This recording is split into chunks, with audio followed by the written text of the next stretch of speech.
Our Healer God. Isa ka ba sa mga nagtatanong kung bakit mayroong hindi pinapagaling ang Diyos sa kanilang karamdaman? Malinaw ang pahayag ng Diyos sa Exodus 15:26. Are we obedient to His commands? Gayon din naman sinabi ni Santiago, pagagalingin ng Diyos ang may sakit dahil sa panalangin may pananampalataya. Palalakasin siyang muli ng Panginoon at patatawarin ang kanyang mga kasalanan.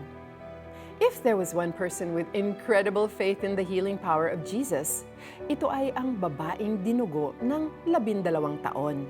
Nang mabalitaan ang pagdating ni Jesus, nakipagsiksikan siya sa maraming tao, maabot lamang ang laylayan ng damit ni Jesus. Sapagkat iniisip niyang mahipo ko lang ang kanyang damit, gagaling na ako. Natakot ang babae nang tanungin ni Jesus kung sino ang humipo sa kanyang damit.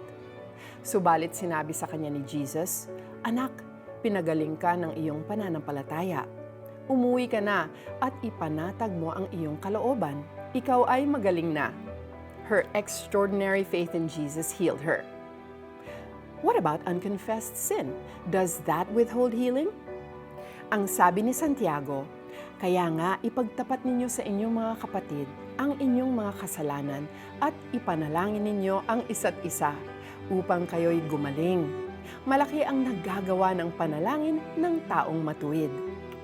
Mahirap maunawaan kung bakit may mga taong gumagaling at mayroong hindi gumagaling.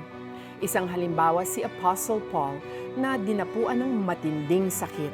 3 beses niyang idinalangin sa Panginoon na alisin ito sa kanya. Pero hindi niloob ng Diyos. Bagkus ang ipinangako ng Diyos kay Paul ay kapahayagan ng kanyang kapangyarihan sa kabila ng kanyang kahinaan. Despite his terrible sufferings, Paul lived for the propagation of the gospel, preaching the death, resurrection, and lordship of Jesus Christ. Magdasal po tayo. Lord, thank you for reminding me that your grace is enough to get me through my sufferings. Give me the perseverance of Paul, so in my weakness I can live in the sufficiency of your grace. Amen. Now here is something you can do. Divert your focus from your pain to God's higher purpose for your life. God is working despite your pain. Ang sabi niya, kung ako ay buong puso ninyong susundin, kung gagawin ninyo ang matuwid at susundin ang aking kautusan at mga tuntunin, hindi ko ipararanas sa inyo ang alinman sa mga sakit na ipinadala ko sa Ehipto. Akong si Yahweh ang inyong manggagamot.